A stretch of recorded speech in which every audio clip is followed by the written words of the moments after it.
Assalamualaikum warahmatullahi wabarakatuh, Pak Torik dan teman. Kami dari kelompok satu ingin mempresentasikan tentang Asmaul Husna yang berjudul Al-Ahad.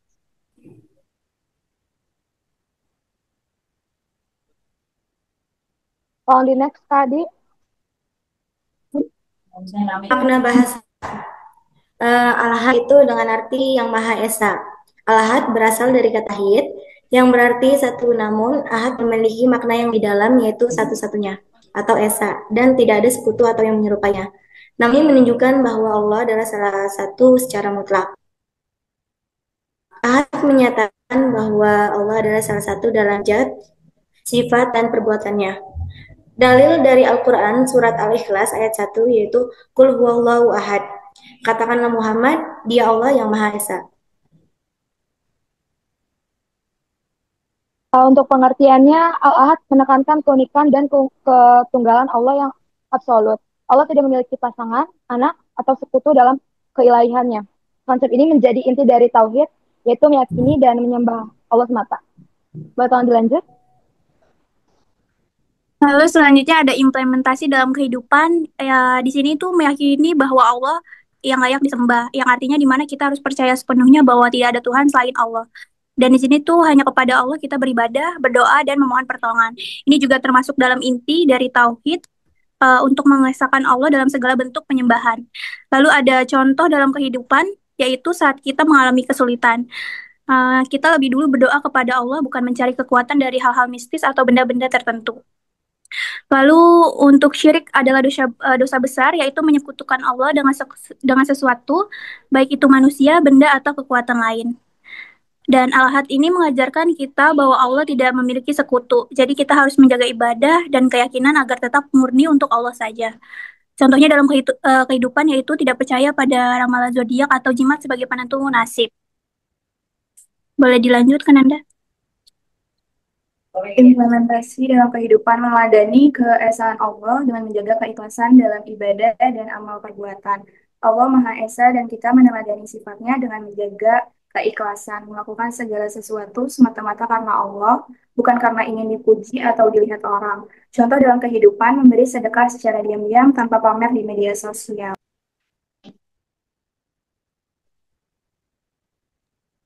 Lalu ada perbedaan Al-Had dan Al-Wahid. Al-Wahid lebih menunjukkan keesaan Allah dalam jumlah satu Tuhan.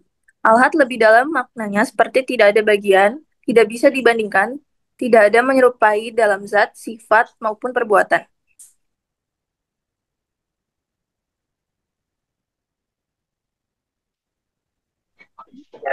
Untuk penjelasan nilai-nilai yang bisa diambil, pertama ada tauhid yang kuat, menjadikan Allah sebagai satu-satunya tujuan hidup dengan memahami bahwa Allah adalah Al-Ahad yang Maha Esa.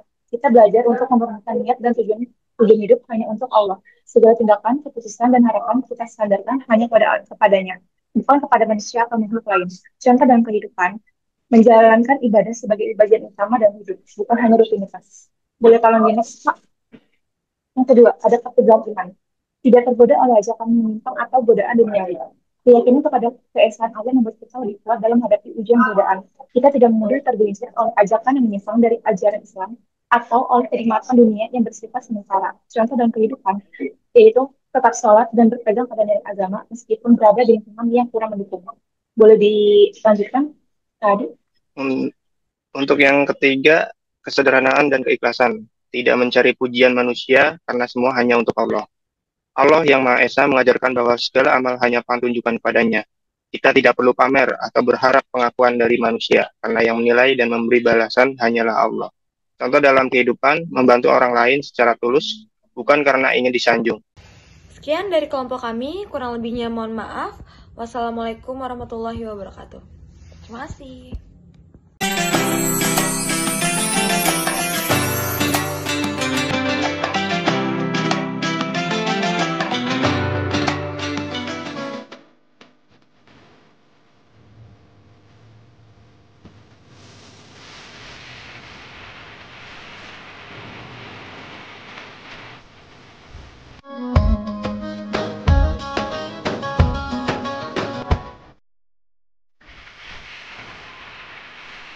Pengertian dari Ar-Rahman. Ar-Rahman merupakan salah satu dari 99 Asmaul Husna. Asmaul Husna adalah nama-nama Allah yang indah.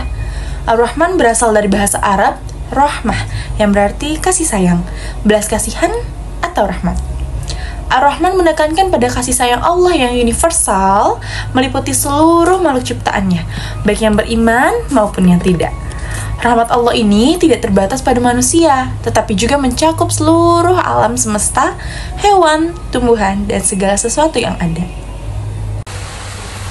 Dalil Al-Quran terkait Ar-Rahman. Pertama, surah Al-Fatihah, surah ke-1 ayat ke-3. Ar-Rahman, Ar-Rahim, yang artinya yang maha pengasih, yang maha penyayang. Ayat ini menjadi pembuka Al-Quran untuk menunjukkan bahwa Ar-Rahman itu merupakan sifat Allah yang mendasar dan universal. Kedua, surah Ar-Rahman, surah ke-55 ayat 1. Ar-Rahman, Allah yang maha pengasih. Seluruh surah ini memuji dan menggambarkan kasih sayang Allah yang tak terhingga kepada seluruh makhluk hidup. Yang ketiga, surah Maryam, surah ke-19 ayat 18. Dia berkata, sesungguhnya aku ini hamba Allah. Dia memberiku Alkitab, yaitu Injil, dan menjadikan aku seorang nabi. Ayat ini menunjukkan bagaimana Allah menunjukkan kasih sayangnya melalui para nabi yang diutus untuk membimbing manusia. Selanjutnya, Ar-Rahman dalam pandangan ulama. Para ulama telah menafsirkan Ar-Rahman dengan berbagai perspektif. Beberapa pandangan utama seperti yang pertama, kasih sayang secara universal. Ar-Rahman menggambarkan kasih sayang Allah yang meliputi semua makhluk, tanpa memandang status, keyakinan, ataupun perbuatan dari mereka. Lalu yang kedua, ada kasih sayang khusus. Ar-Rahman juga dikaitkan dengan kasih sayang Allah yang khusus diberikan kepada orang-orang yang beriman dan beribadah kepada Allah. Lalu yang ketiga, sifat Allah yang abadi. Ar-Rahman juga merupakan sifat Allah yang melekat pada zatnya, yaitu sifat yang tidak pernah berubah dan selalu ada. Contoh kasih sayang Allah Subhanahu wa Ta'ala sebagai Ar-Rahman. Yang pertama, Allah Subhanahu wa Ta'ala memberikan hidayah kepada manusia, membimbing mereka ke jalan yang benar. Yang kedua, ketika kita sakit, Allah Subhanahu wa Ta'ala memberikan kita kesempatan untuk sembuh. Yang ketiga, keindahan alam, siklus alam, keajaiban alam semesta merupakan bukti kasih sayang Allah Subhanahu wa Ta'ala yang tak terhingga. Yang keempat, Allah Subhanahu wa Ta'ala memberikan rezeki kepada semua makhluk, baik manusia, hewan maupun tumbuhan. Ini adalah bukti nyata kasih sayang Allah Subhanahu wa Ta'ala. Yang kelima, kisah Nabi Muhammad SAW menunjukkan bagaimana Allah Subhanahu wa Ta'ala menunjukkan kasih sayangnya kepada para nabi dan pada umat manusia. Misalnya ketika Nabi Muhammad SAW berdakwah, Allah memberikan pertolongan dan perlindungan kepadanya. Hikmah memahami Ar-Rahman yaitu menyadari kasih sayang Allah yang tak terhingga sehingga membuat kita lebih bersyukur atas segala nikmat yang telah diberikan. Memahami Ar-Rahman membuat kita semakin mencintai Allah dan berusaha untuk mendekatkan diri kepadanya. Selanjutnya, meneladani sifat Ar-Rahman membuat kita lebih peka terhadap penderitaan orang lain dan mendorong kita untuk berbuat baik kepada mereka. Dan terakhir, keyakinan bahwa Allah Maha Penyayang memberi kita rasa tenang dan damai dalam menghadapi berbagai kesulitan hidup. Selanjutnya, ada meneladani sifat Ar-Rahman dalam kehidupan sehari-hari. Kita bisa meneladani sifat Ar-Rahman dengan cara menunjukkan kasih sayang, empati, dan kepedulian kepada orang lain. Kita bisa memaafkan kesalahan orang lain dan berusaha untuk berdamai, lalu membantu orang yang membutuhkan baik secara materi maupun moral, dan menjaga kelestarian alam dan merawat makhluk hidup lainnya. Jadi setelah teman-teman mendengarkan penjelasan dari kami, saya dapat menarik kesimpulan bahwa Ar-Rahman adalah sifat Allah yang maha pengasih, maha penyayang, lagi maha pemurah. Dengan memahami sifat ini, memberikan kita banyak hikmah dan mendorong kita untuk meneladani kasih sayang Allah dalam kehidupan sehari-hari. Dengan contoh, berbuat baik kepada sesama, saling memaafkan, saling tolong-menolong, dan mencintai alam, kita dapat mendekatkan diri kepada Allah dan mewujudkan kasih sayangnya di dunia maupun di akhirat.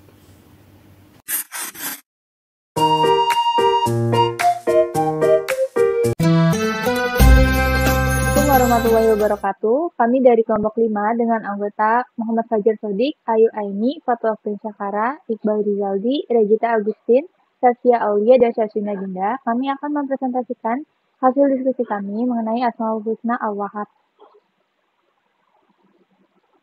Baik, untuk yang pertama, apa itu Asmaul Husna? Asmaul Husna berasal dari kata al-asma'u yang berarti nama dan al-husna yang berarti baik atau indah.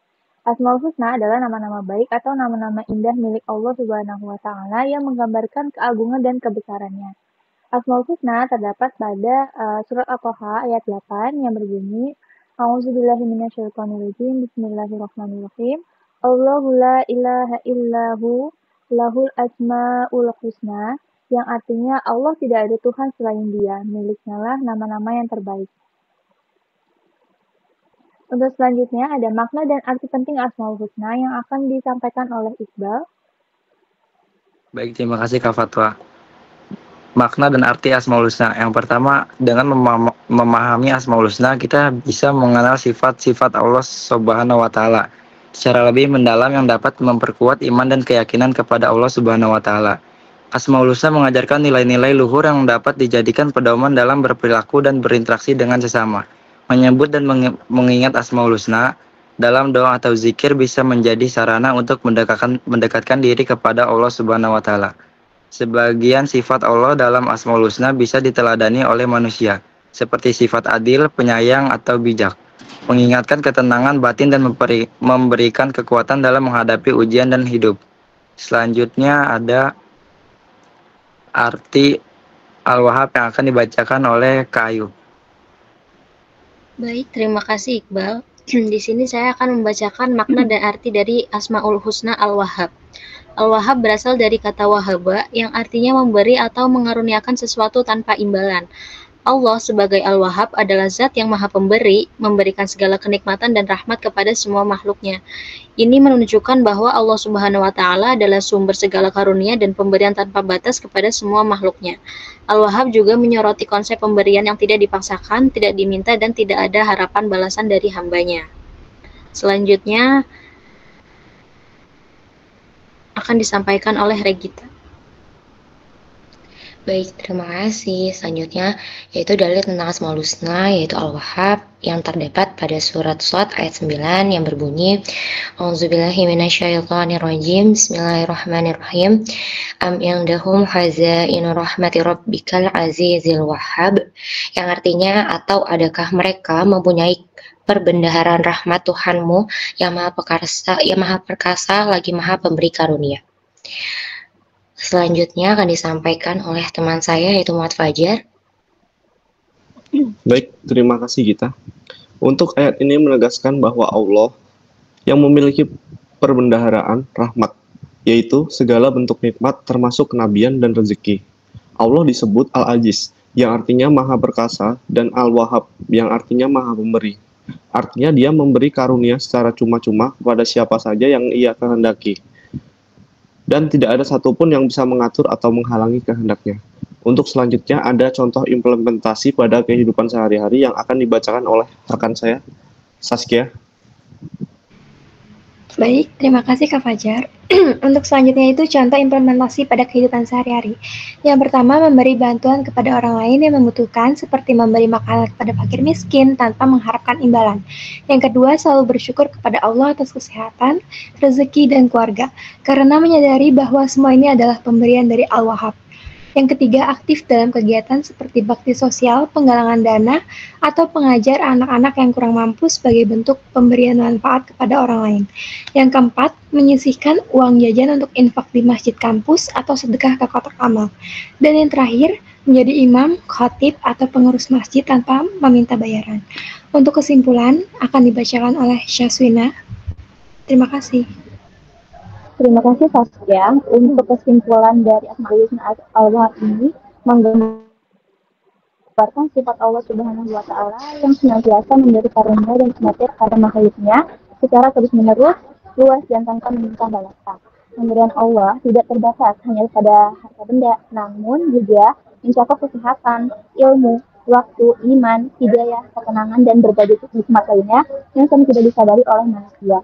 Dengan memahami Al-Wahhab, kita sebagai umat muslim diajak untuk senantiasa bergantung kepada Allah Subhanahu wa taala, bersyukur atas nikmatnya dan menyadari bahwa semua yang kita miliki berasal dari Allah. akan menumbuhkan rasa syukur dan rendah hati, serta berbuat baik kepada sesama tanpa pamrih sebagai bentuk penghambaan dan keteladanan dari sifatnya yang mulia.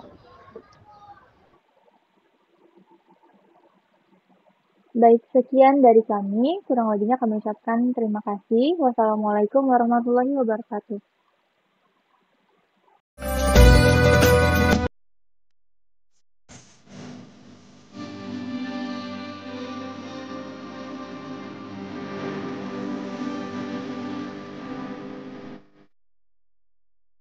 Assalamualaikum warahmatullahi wabarakatuh.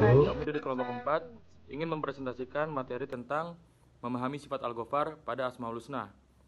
Tapi sebelum itu, saya ingin memperkenalkan anggota-anggota dari kelompok 4. Yang pertama ada saya sendiri, Marsyid Kaisal Fawaz, lalu ada Muhammad Rifki Muzaki, terus ada Emrafah Arashid, lalu ada Nadia Oktaryazen, terus ada Nazwa Frida Ananda Hilmansyah, terus ada Septiani Nurlianti, dan yang terakhir ada Zidan Alifi Hilmana. Selanjutnya akan disampaikan oleh rekan saya. Pengertian Al-Ghafar. Al-Ghafar artinya yang maha pengampun. Melalui sifat ini, Allah menunjukkan kasih sayang dan kelembutannya, memberikan kesempatan bagi hambanya untuk memohon ampunan. Asmaul Husna Al-Ghafar mengajarkan kita untuk selalu berusaha memperbaiki diri dan mencari pengampunan dari Allah. Di sini saya akan membacakan dalil mengenai Asmaul Husna, yaitu Al-Ghafar. Dalil yang pertama di sini adalah di Quran surat Az-Zumar ayat 5. Berikut saya akan bacakan ayatnya. Bismillahirrahmanirrahim. Khalaqas samawati wal arda bil haqqi yukawwirul laila 'alal nahari wa yukawwirun nahara 'alal laili. Wa sakhkhara syamsa wal qamar. Kullu yajri li ajalin musamma. Ala huwal azizul ghafar. Yang artinya, Dia menciptakan langit dan bumi dengan hak yang benar. Dia menutupkan malam atas siang, menutupkan siang atas malam, serta menundukkan matahari dan bulan. Masing-masing beredar menurut waktu yang ditentukan. Ketahuilah, Dialah yang maha perkasa dan lagi maha pengampun. Makna dari ayat ini adalah sesungguhnya Allah mengatur alam semesta dengan kekuasaannya dan Dia maha pengampun dosa-dosa hambanya. Berikut ada dalil kedua, yaitu dari Quran surat Nuh ayat 10. Berikut saya akan bacakan ayatnya. Bismillahirrahmanirrahim. Faqul tustaghfiru rabbakum innahu kana ghafara. Maka aku berkata kepada mereka, mohonlah ampun kepada Tuhanmu, sesungguhnya Dia adalah Maha Pengampun. Makna dari ayat ini bahwa sesungguhnya Allah adalah Maha Pengampun yang siap menerima taubat hamba-hambanya, dan memohon ampun kepadanya adalah jalan untuk mendapatkan rahmat, pengampunan, dan keberkahan dalam hidup. Dalil Al-Quran mengenai Al-Ghafar selanjutnya yaitu berbunyi Bismillahirrahmanirrahim. Wa inna al-ghafarra laman taba wa amana wa amila shaliha summa ihtada. Quran surah Thaha ayat 82. Yang artinya, dan sesungguhnya Allah Maha Pengampun bagi orang yang bertaubat, beriman, beramal soleh, kemudian tetap di jalan yang benar. Makna ayat tersebut menegaskan bahwa Allah adalah Maha Pengampun yang siap mengampuni dosa siapa saja yang bertaubat dengan sungguh-sungguh, beriman kepadanya, melakukan amal soleh, dan tetap istiqomah di jalan yang benar. Wujudan dari adanya sifat Asmaul Husna Al-Ghafar. Allah Maha Pengampun yang selalu membuka pintu taubat dan pengampunan bagi setiap hamba yang benar-benar bertaubat dan meminta ampun, melainkan tidak segera menghukum dosa hambanya. Allah menunda dan memberi mereka waktu untuk bertaubat, menunjukkan kesabaran dan kemurahan hatinya. Selama hambanya kembali dengan taubat nasuha atau taubat yang sungguh-sungguh, Allah mengampuni semua dosa baik yang besar maupun yang kecil. Kisah Nabi Adam dan Hawa. Nabi Adam dan Hawa melanggar perintah Allah dengan memakan buah khuldi karena bisikan iblis. Setelah sadar kesalahan, mereka segera bertaubat dan memohon ampun. Meskipun harus keluar dari surga, taubat mereka diterima Allah. Kisah ini mengajarkan bahwa manusia bisa berbuat salah, tapi yang terpenting adalah kesungguhan dalam bertaubat dan kembali kepada Allah Subhanahu wa Ta'ala. Baik, Di sini saya akan menjelaskan perbedaan antara Al-Ghafar dengan Al-Ghafur dan Al-Afu, karena di sini ketiga Asmaul Husna tersebut memiliki arti yang sama, yaitu Maha Pengampun. Al-Ghafar itu Maha Pengampun, tapi konteksnya yang berulang-ulang. Bentuk intensif dari kata Ghafara atau menutupi dan mengampuni, menunjukkan pengampunan yang terus-menerus, tak peduli seberapa sering manusia berdosa. Allah tetap membuka pintu ampunan setiap kali hambanya kembali. Al-Ghafur, Maha Pengampun dengan kasih sayang yang mendalam, juga berasal dari Ghafara, tapi konteksnya lebih dalam pada sifat kasih dan kelembutan Allah dalam mengampuni, menunjukkan bahwa dosa sebesar apapun tetap bisa diampuni asal benar-benar bertaubat. Fokus pada kualitas ampunannya, bukan seberapa sering. Al-Afu, Maha Pemaaf yang menghapus jejak dosa, berasal dari afa atau menghapus, menghilangkan. Bukan hanya mengampuni, tapi menghapuskan dosa seolah tidak pernah terjadi, tidak ditanya di akhirat, dan tidak ada bekasnya di catatan amal. Selanjutnya akan dijelaskan oleh partner saya. Di sini saya akan menjelaskan slide 5 mengenai pentingnya sifat Al-Ghafar bagi umat Islam. Jadi di slide 5 ini memahami sifat Al-Ghafar yang sangat penting bagi umat Islam dikarenakan kasih sayang Allah dan maha ampunnya Allah Subhanahu wa taala yang sangat luas. Jadi di sini beberapa penjelasan pentingnya sifat Al-Ghafar bagi umat Islam. Jadi yang pertama ada memberi harapan dan menumbuhkan sifat optimis. Sifat Al-Ghafar sendiri yaitu artinya Maha Pengampun, jadi Allah memberikan pintu-pintu taubat untuk hambanya. Pemahaman ini memberikan harapan bagi umat Islam bahwa dosa-dosa mereka bisa diampuni selama mereka benar-benar ingin bertaubat kepada Allah Subhanahu wa taala dan berusaha memperbaiki diri. Jadi sifat ini sangat penting agar manusia tidak terjerumus dalam keputusasaan, karena putus asa ini dari rahmat Allah merupakan dosa besar. Yang kedua ada mendorong untuk taubat. Kesadaran bahwa Allah bersifat Al-Ghafar agar mendorong umat Islam untuk lebih rajin bertaubat atau memohon ampun seperti istighfar dan memperbaiki kesalahannya. Jadi bagian ini penting dalam proses spiritual umat Islam untuk menjadi lebih baik dan mendekatkan diri kepada Allah Subhanahu wa taala. Yang ketiga ada menumbuhkan sifat pemaaf dalam diri.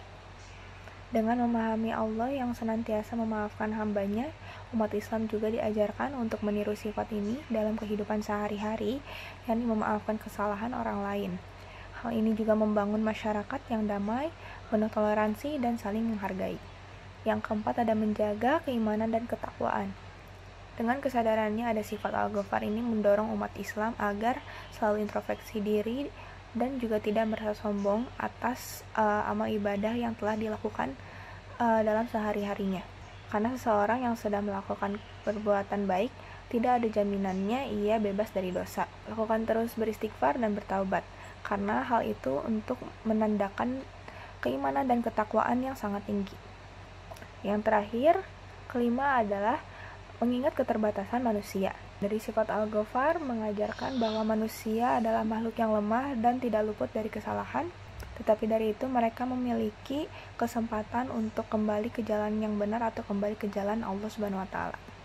Baik, selanjutnya akan dijelaskan oleh rekan saya.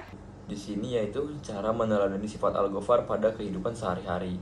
Memaafkan kesalahan orang lain dengan tulus meskipun kita memiliki kesempatan untuk membalas.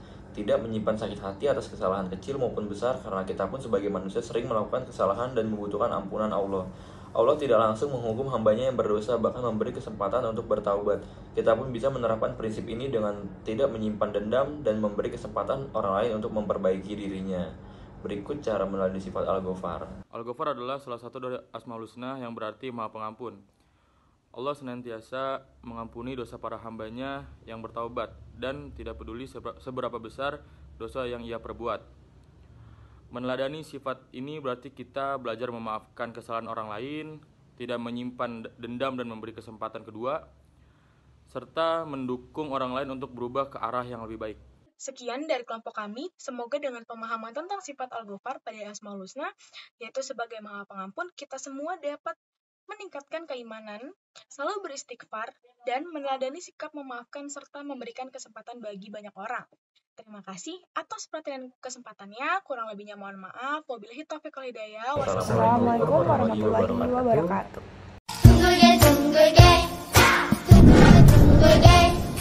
빙글빙글 돌아가며 춤을 춥시다. 손뼉을 치면서 노래를 부르며 랄라랄라 즐겁게 춤추자. Bismillahirrahmanirrahim. Assalamualaikum warahmatullahi wabarakatuh. Perkenalkan, nama saya Jihan Agustin Fuad. Saya Cantika Melin Putriana. Saya dan Rapjan Hidayatama. Kami dari kelompok 15. Pada kesempatan kali ini, kelompok kami akan membahas tentang Asmaul Husna, yaitu Al-Fatah. Al-Fatah merupakan salah satu nama Allah yang termasuk ke dalam Asmaul Husna, yang secara harfiah memiliki arti Maha Pembuka. Al-Fatah memiliki makna Allah yang Maha membuka segala rahmat untuk manusia. Rahmat ini bisa berupa kebaikan, berkah, serta rezeki yang berlimpah untuk hamba-hambanya. Asmaul Husna ini mengandung makna yang sangat luas dan mendalam, mencakup berbagai aspek, mulai dari aspek kekuasaan hingga kasih sayang Allah Subhanahu wa Ta'ala. Al-Fatah ini tercantum dalam beberapa surat di Al-Quran, seperti yang pertama yaitu dalam surat Saba ayat 26 yang berbunyi, A'udzubillahi minasyaitonirrajim, Bismillahirrahmanirrahim. Qul yajma'u bainana rabbuna summa yaftahu bainana bil haq wa huwal fattahul alim. Artinya, katakanlah Tuhan kita mengumpulkan kita semua, kemudian Dia memberi keputusan antara kita dengan benar, dan Dia yang Maha Pemberi keputusan, Maha mengetahui. Lalu terdapat pula pada surat Fatir ayat 2 yang berbunyi, A'udzubillahi minasyaitonirrajim, Bismillahirrahmanirrahim. Ma yaftahillahu lin-nasi mir rahmatin fala mumsika laha wa ma yumsik fala mursila lahu min ba'di wa huwal azizul hakim. Yang artinya, apa saja di antara rahmat Allah yang dianugerahkan kepada manusia, maka tidak ada yang dapat menahannya, dan apa saja yang ditahannya, maka tidak ada yang sanggup untuk melepaskannya. Setelah itu, dan dialah yang Maha Perkasa, Maha Bijaksana.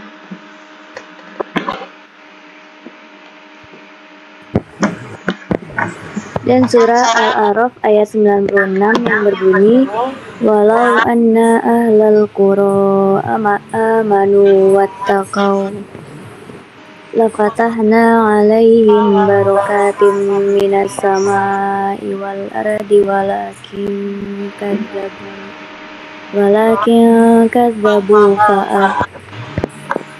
fa'akhadnahum bima kanu yaksibun. Artinya, dan sekiranya penduduk negeri beriman dan bertakwa, pasti kami akan melimpahkan kepada mereka berkah dari langit dan bumi. Tetapi ternyata mereka mendustakan ayat-ayat kami. Maka kami siksa mereka sesuai dengan apa yang telah mereka kerjakan. Asmaul Husna Al-Fatah ini memiliki beberapa makna yang merujuk kepada beberapa hal. Di antaranya yakni sebagai berikut. Yang pertama, membuka pintu rezeki. Allah merupakan zat yang memberikan rezeki kepada seluruh makhluknya. Dia membuka pintu-pintu rezeki yang tak terduga dan melimpah. Dengan menyebut Al-Fatah, kita berharap kepada Allah rezeki yang tidak Muslim yang mengamalkannya. Yang kedua, membuka pintu rahmat. Allah senantiasa membuka pintu rahmatnya bagi hamba-hambanya yang beriman dan bertaubat. Rahmat ini meliputi ampunan, kasih sayang, serta petunjuk. Asmaul Husna ini juga menunjukkan bahwa Allah merupakan Maha Pembuka rahmatnya bagi umat manusia, yang dimana rahmat ini bisa berbagai macam bentuknya. Contohnya seperti berupa kebaikan, berkah, serta rezeki yang berlimpah. Membuka jalan dari kesulitan, Allah adalah tempat pelindung bagi hamba-hambanya yang mengalami kesulitan. Dia membuka jalan keluar dan memberikan solusi atas setiap permasalahan yang dihadapi oleh setiap hambanya. Asmaul Husna ini merupakan sumber kekuatan dan penghiburan bagi seorang muslim yang menghadapi kesulitan. Keyakinan tentang Al-Fatah memotivasi untuk mencari jalan keluar dan berusaha, serta memberikan ketenangan hati bahwa pertolongan Allah pasti akan datang. Membuka hati. Allah membuka hati manusia untuk menerima kebenaran, hidayah dan petunjuknya. Allah juga mampu membuka hati dari hamba-hambanya yang terkunci agar mereka dapat melakukan kebenaran, hidayah dan petunjuk. Memberikan kemenangan. Allah juga memberikan kemenangan kepada hamba-hambanya yang berjuang di dalam kemenangan ini bisa berupa kemenangan dalam peperangan, perjuangan hidup, ataupun dalam mencapai tujuan hidup.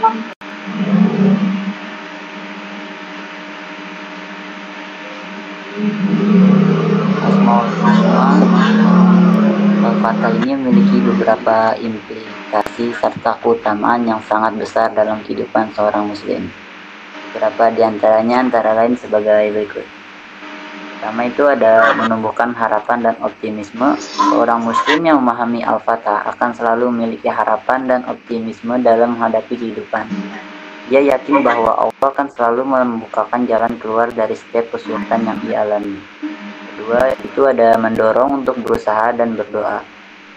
Keyakinan akan Al-Fatah ini mendorong seorang muslim untuk senantiasa berusaha dan berdoa dalam setiap usahanya.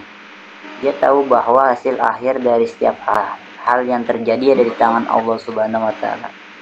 Yang ketiga, menjauhkan dari keputusasaan.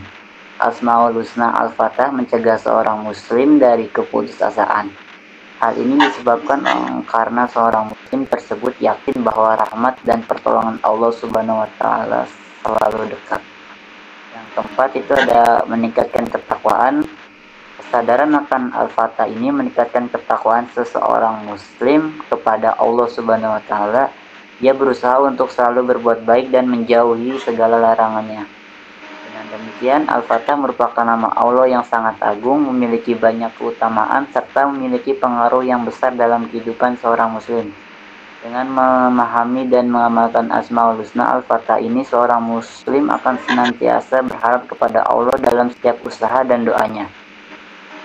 Dia juga tidak akan berputus asa dalam menghadapi berbagai kesulitan hidup, karena yakin bahwa Allah akan selalu membukakan jalan keluar baginya. Memahami dan mengamalkan Al-Fatah juga dapat membawa ketenangan hati, harapan, serta kesuksesan dalam hidup. Sekian presentasi dalam kelompok 5. Assalamualaikum warahmatullahi wabarakatuh.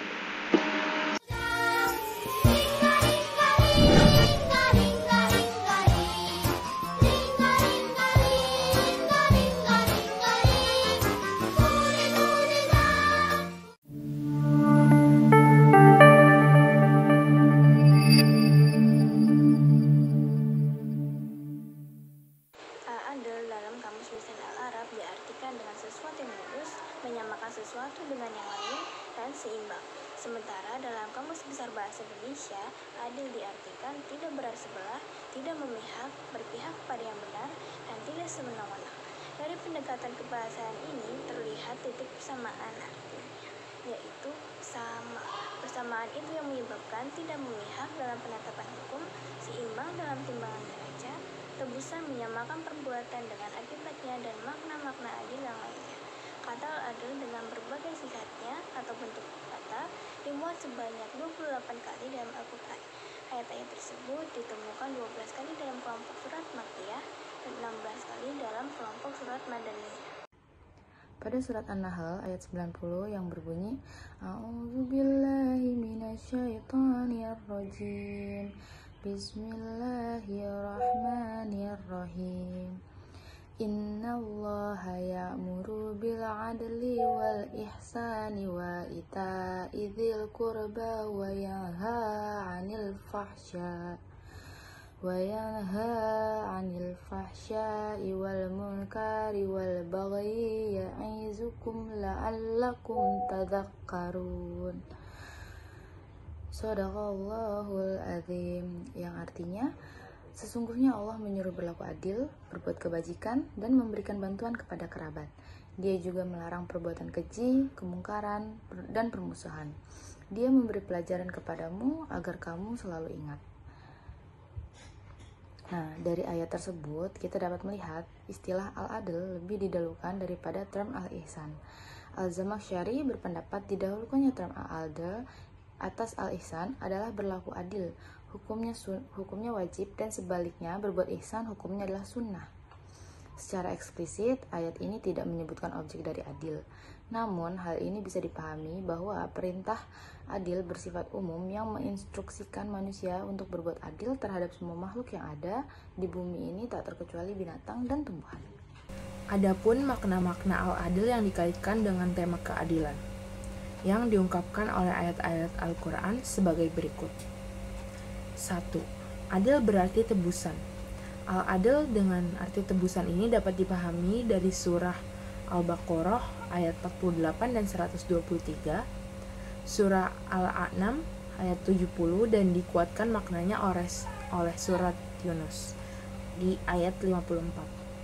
Arti tebusan dalam ayat-ayat tersebut adalah sebagai akibat dari pelanggaran ketentuan hukum di dunia atau sebagai tebusan atas perbuatan manusia yang selama hidupnya di dunia mengabaikan peringatan Allah. Yang kedua, adil berarti mempersamakan atau memperlakukan secara jujur dan adil.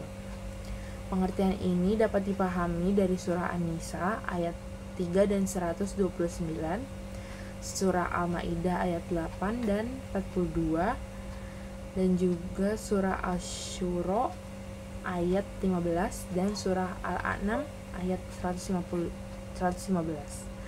Ayat-ayat ini menunjukkan arti mempersamakan dan memperlakukan secara jujur dan adil, baik terhadap para istri yang harus dipersamakan dalam segala urusannya dan diperlakukan secara jujur dan adil dalam pembagian nafkahnya, maupun terhadap sesama muslim dan non-muslim.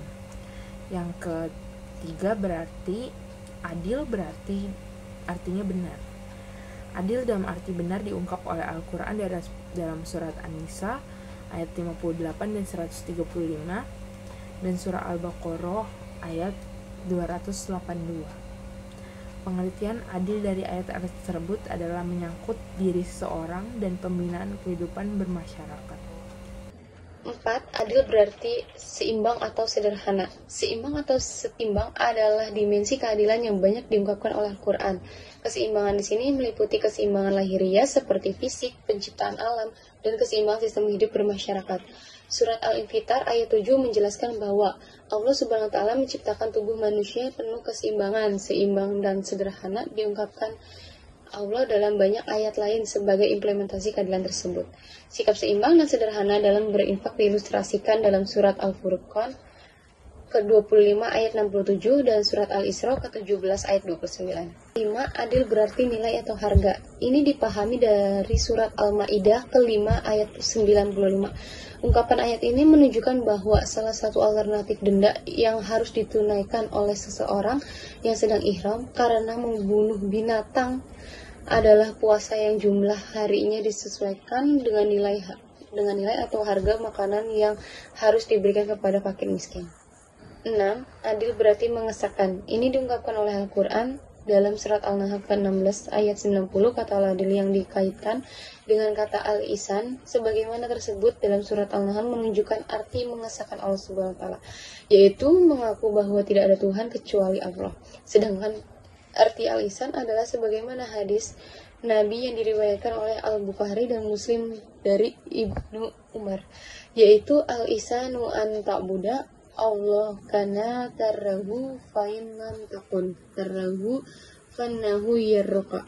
Adapun ayat-ayat Al-Quran yang berbicara mengenai bidang-bidang keadilan. Yang pertama ada hukum. Atas dasar keadilan, supremasi hukum harus ditegakkan kepada seluruh individu masyarakat apapun itu statusnya.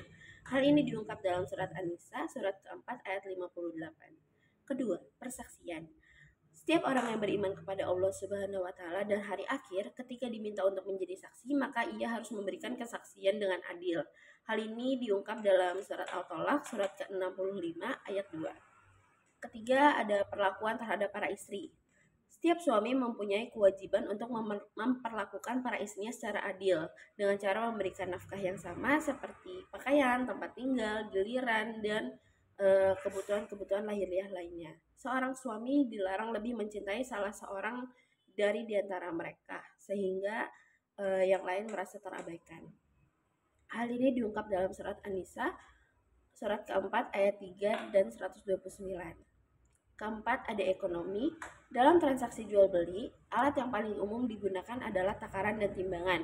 Kedua alat ini merupakan simbol dari bidang ekonomi yang harus mendapatkan perhatian khusus, sekaligus simbol dari betapa rentannya bidang ekonomi itu dipermainkan dan dibelokkan dari nilai-nilai keadilan.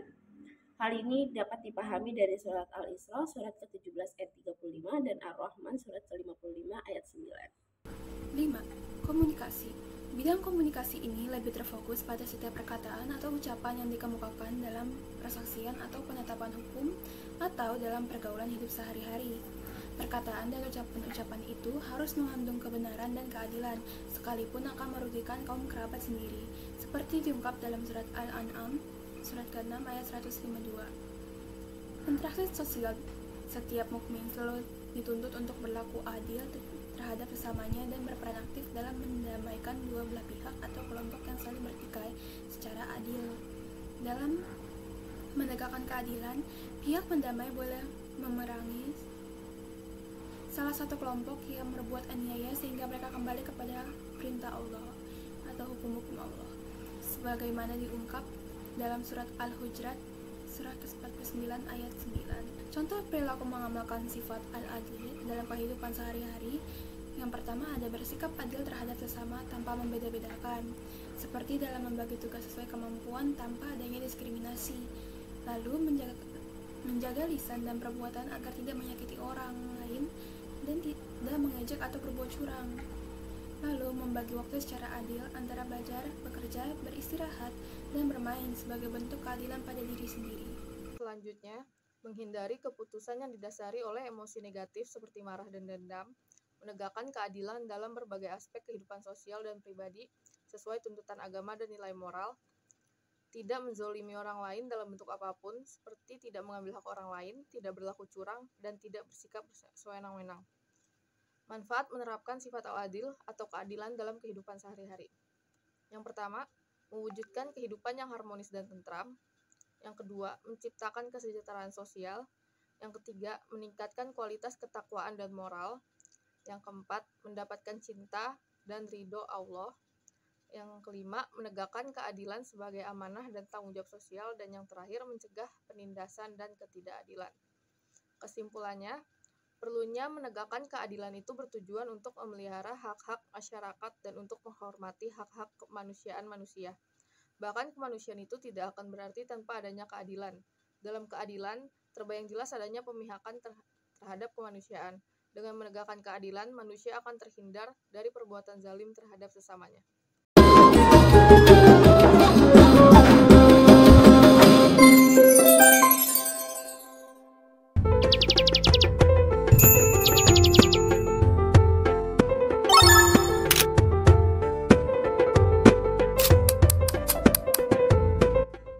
Assalamualaikum warahmatullahi wabarakatuh. Selamat siang Bapak Torik dan teman-teman mahasiswa Universitas Mercu Buana. Kami dari kelompok 2 ingin melakukan presentasi terkait pembahasan Asmaul Husna, yaitu Ar-Razzaq, yang maha pemberi rezeki. Kita mulai Pak. Yang pertama ada abstrak. Ar-Razzaq adalah sifat Allah Subhanahu wa Ta'ala yang menempati urutan ke-17 dalam Asmaul Husna. Secara bahasa, Ar-Razzaq berasal dari kata Ar-Razzaqo atau rizq, yang artinya rezeki atau pemberian untuk waktu tertentu. Asmaul Husna Ar-Razzaq artinya Allah maha pemberi rezeki kepada seluruh makhluknya. Imam Al-Ghazali dikutip dari buku Al-Asmaul Husna.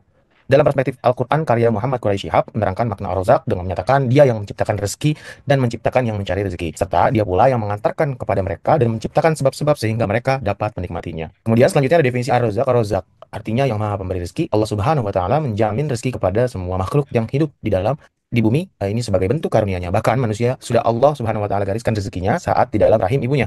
Allah Subhanahu wa taala telah mengatur rezeki masing-masing makhluk ciptaannya. Rezeki akan didapatkan dengan berusaha ikhtiar, bahkan hanya dengan berserah diri saja atau bertawakal kepada Allah Subhanahu wa taala Sang Pencipta, maka rezeki akan datang dari arah yang tidak disangka-sangka. Seperti yang difirmankan oleh Allah Subhanahu wa taala di dalam surat Hud ayat 6, A'udzubillahi minasyaitonirrajim. Bismillahirrahmanirrahim. Wa ma min dabbatin fil ardi illa 'alallahi rizquha wa ya'lamu mustaqarraha wa mustawda'aha kullum fi kitabum mubin. Dan tidak ada suatu binatang melata pun di bumi melainkan Allah Subhanahu wa taala lah yang memberi rezekinya, dan Dia mengetahui tempat berdiam binatang itu dan tempat penyimpanannya. Semuanya tertulis dalam kitab yang nyata, Lauh Mahfuz. Kemudian Allah juga berfirman di dalam surat At-Talaq ayat 3. A'udzubillahi minasyaitonirrajim. Bismillahirrahmanirrahim. Wa yarzuqhu min haitsu la yahtasibu wa may yatawakkal 'ala Allahi fa huwa hasbuhu innallaha balighu amrihi qad ja'alallahu likulli syai'in qadira. Dan Dia memberi rezeki dari arah yang tidak disangka-sangka, dan barang siapa bertawakal kepada Allah Subhanahu wa taala, niscaya Allah Subhanahu wa taala akan mencukupkan keperluannya. Sesungguhnya Allah Subhanahu wa taala melaksanakan urusannya. Sungguh Allah Subhanahu wa taala telah mengadakan ketentuan bagi setiap sesuatu. Baik, untuk selanjutnya akan dibacakan oleh Saudari Fitri. Terima kasih Saudara Ardi. Assalamualaikum warahmatullahi wabarakatuh. Bismillahirrahmanirrahim. Di sini saya akan melanjutkan beberapa bukti Allah Subhanahu wa taala memiliki sifat Ar-Razzaq atau Maha Pemberi rezeki. Yang pertama, kesempatan hidup di setiap hari. Setiap hari hidup adalah rezeki yang berharga karena umur adalah rahasia Allah Subhanahu wa taala. Lalu kita diberikan oksigen yang tidak ada batasan. Kita bebas menghirup oksigen tanpa batas dan tanpa biaya dari Allah Subhanahu wa taala. Selanjutnya, matahari dan bulan yang selalu menerangi bumi. Penerangan alami dari matahari dan bulan adalah rezeki yang paling penting bagi kehidupan. Lalu kesehatan tubuh. Tubuh yang sehat memungkinkan kita beraktivitas dengan lancar dan nyaman. Anggota tubuh yang lengkap juga tubuh yang utuh adalah nikmat besar yang patut disyukuri. Rizki setiap hari. Allah Subhanahu wa taala menjamin rizki setiap hari bagi hamba yang mampu berusaha. Air yang bersih dan berlimpah. Air yang berlimpah adalah kebutuhan pokok dan bukti kasih sayang Allah Subhanahu wa taala. Lalu bertemu orang baru setiap hari. Perjumpaan baru membuka peluang silaturahmi dan rezeki. Selanjutnya, banyak sumber daya alam di kehidupan kita. Kekayaan alam dan keindahan alam adalah rezeki yang luar biasa. Dan yang terakhir, kita diberi akal dan pikiran bagi manusia. Akal adalah keistimewaan manusia yang memungkinkan berpikir dan bertindak. Oke. Selanjutnya, rezeki halal dan rezeki haram. Allah Subhanahu wa taala memberikan rezeki kepada hamba yang diperlukan oleh hamba itu, di mana hamba itu dapat memperoleh dengan berusaha atau berikhtiar baik secara halal maupun secara haram. Jadi, dalam akidah al-husnah wal jamaah, apa yang didapat hamba disebut rezeki.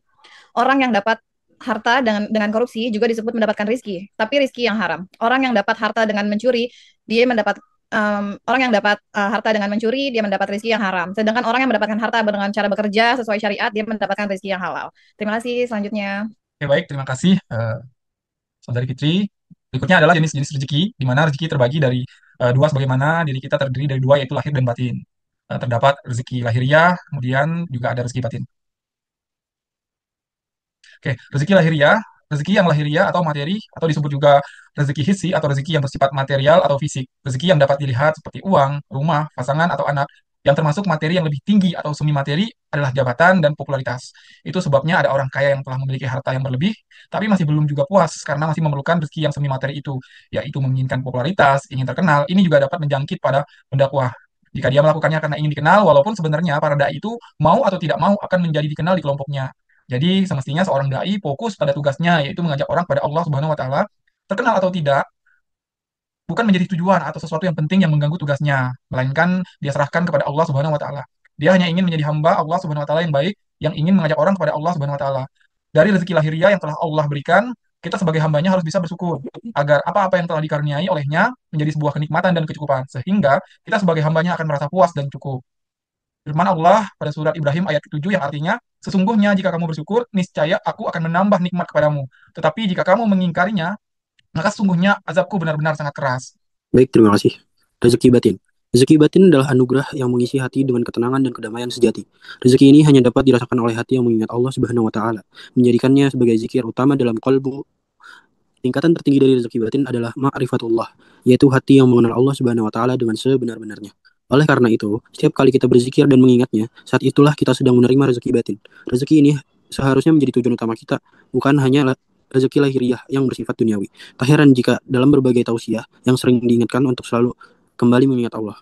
Dan dalam firman Allah surat Ar-Ra'd ayat 28 yang berbunyi, Bismillahirrahmanirrahim, Allazina amanu wa tatma'inu qulubuhum bi zikrillah. Ala bizikrillahi tatmainul qulub, yang artinya yaitu orang-orang yang beriman dan hati mereka menjadi tentram dengan mengingat Allah Subhanahu wa taala. Ingatlah bahwa hanya dengan mengingat Allah Subhanahu wa taala hati akan selalu tentram. Baik, terima kasih. Selanjutnya. Baik, terima kasih Saudari Sarif. Lalu bagaimana cara mendapatkan cahaya nama Ar-Razzaq? Seorang hamba yang mendapatkan cahaya dari Allah Subhanahu wa taala, Ar-Razzaq Maha Pemberi rezeki, akan terdorong untuk membagikan rezeki yang ia terima, baik berupa rezeki lahiriah seperti harta atau ilmu duniawi maupun rezeki batiniah. Ilmu tentang Allah Subhanahu wa taala dan kaitannya dengannya, ilmu duniawi yang diajarkan oleh profesor atau dosen program rezeki lahiriah karena berfokus pada aspek dunia. Sedangkan rezeki batiniah adalah ilmu yang memperkenalkan seseorang kepada Asmaul Husna, nama-nama Allah Subhanahu wa taala dan sifat-sifatnya. Yang disampaikan oleh Imam Ghazali, manusia hanya bisa memiliki apa yang ia miliki, dan dia hanya bisa memiliki apa yang Allah Subhanahu wa taala berikan. Oleh karena itu, untuk memperoleh rezeki ini seperti ilmu tentang Allah Subhanahu wa taala dan zikir, seseorang harus belajar dari orang-orang yang telah diberi rezeki tersebut oleh Allah Subhanahu wa taala. Dengan kata lain, jika kita ingin mendapatkan cahaya yang bermanfaat, kita wajib mengiman bahwa sebagian dari rezeki yang kita terima adalah limpahan untuk orang lain. Maka dianjurkan untuk membagikan rezeki yang kita terima agar kita infakkan dan amalkan kepada orang lain. Karena segala yang kita infakkan dan amalkan akan dilipat gandakan oleh Allah Subhanahu wa taala seperti yang difirmankan oleh Allah Subhanahu wa taala dalam surat Al-Baqarah ayat 261. Bismillahirrahmanirrahim. Matsalul ladzina yunfiquna amwalahum fi sabilillahi kamathali habbatin anbatat sab'a sanabila fi kulli sunbulatin mi'atu habbah wallahu yudha'ifu liman yasha' wallahu wasi'un 'alim. Perumpamaan orang yang menginfakkan hartanya di jalan Allah Subhanahu wa taala seperti sebutir biji yang menumbuhkan 7 tangkai pada setiap tangkai. Ar-Razzaq. Asmaul Husna Ar-Razzaq akan bermanfaat bagi kehidupan manusia. Apabila mampu menghayati maknanya dengan sikap-sikap yang terpuji, cara meneladani Asmaul Husna Ar-Razzaq antara lain sebagai berikut. Yang pertama, percaya bahwa Allah Subhanahu wa taala telah menjamin rezeki bagi setiap makhluknya yang bernyawa. Kedua, mengembangkan potensi diri kita dalam berbagai bidang, baik ilmu pengetahuan maupun keterampilan hidup yang berguna untuk memperoleh rezeki yang halal. Ketiga, mempelajari cara-cara memperoleh rezeki yang halal sehingga ketika suatu saat mengalami kondisi sulit, kita dapat bangkit dari keterpurukan secara kreatif. Yang keempat, bersikap qanaah atau menerima dengan tulus atas rezeki yang diperoleh meskipun antara usaha dan hasilnya tanpa kurang sebanding. Yang kelima, mensyukuri rezeki yang telah diperoleh dengan memanfaatkan sebaiknya mungkin serta dengan berbagi kepada orang lain yang membutuhkan. Dan yang terakhir, kita dapat meneladani dengan cara berdoa dengan menyebut Asmaul Husna Ar-Razzaq agar dimudahkan memperoleh rezeki. Misalnya setiap sholat fardu atau sholat duha, doanya seperti, Ya Allah, Ya Razzaq, wahai Maha Pemberi rezeki, anugerahkanlah kepada kami rezeki yang halal, berkah, dan berlimpah. Kesimpulannya, nama Allah Subhanahu wa taala Ar-Razzaq mengandung makna bahwa Allah Subhanahu wa taala adalah satu-satunya zat yang Maha Pemberi rezeki kepada seluruh makhluknya. Tanpa terkecuali, rezeki yang diberikan olehnya mencakup aspek lahiriah seperti harta, makanan, kesehatan, dan udara yang kita hirup, serta aspek batiniah seperti ketenangan jiwa, kebahagiaan, dan kedekatan spiritual dengannya. Ma'rifatullah. Semuanya telah ditetapkan oleh Allah Subhanahu wa taala sejak manusia berada dalam kandungan. Namun demikian, ketetapan tersebut tidak menghapus kewajiban manusia untuk berikhtiar. Usaha duniawi dan sikap tawakal berjamaah beriringan sebagai bentuk keimanan dan kepasrahan kepada kehendak Allah Subhanahu wa taala. Dalam pandangan Ahlus Sunnah wal Jamaah, segala bentuk yang diperoleh hamba, baik yang halal maupun yang haram, tetap disebut sebagai rezeki. Akan tetapi, semua muslim diwajibkan untuk berjuang mendapatkan rezeki yang halal dan diberkahi. Meneladani sifat Ar-Razzaq berarti mempercayai sepenuhnya bahwa Allah Subhanahu wa taala telah menjamin rezekinya setiap hambanya. Hal ini mendorong kita untuk harus mengembangkan diri, bersikap qanaah, merasa cukup, bersyukur atas nikmat yang ada, serta berbagi kepada sesama. Rezeki sejati bukan semata-mata dinilai dari banyaknya materi, tetapi juga dari kualitas keadaan seseorang hamba kepada Tuhannya yang dapat diraih melalui zikir, ilmu, dan amal soleh. Dengan memahami dan mengamalkan makna Ar-Razzaq, seseorang akan menjadi pribadi yang lebih bersyukur, produktif, dermawan, dan senantiasa merasa cukup. Ia pun akan tumbuh menjadi hamba yang lebih dekat dengan Allah Subhanahu wa taala, Sang Pemberi rezeki yang tidak henti mencurahkan karunia-Nya. Baik, mungkin itu saja Pak dari kelompok 2, kurang lebihnya mohon maaf. Wabillahi taufiq wal hidayah. Assalamualaikum warahmatullahi wabarakatuh.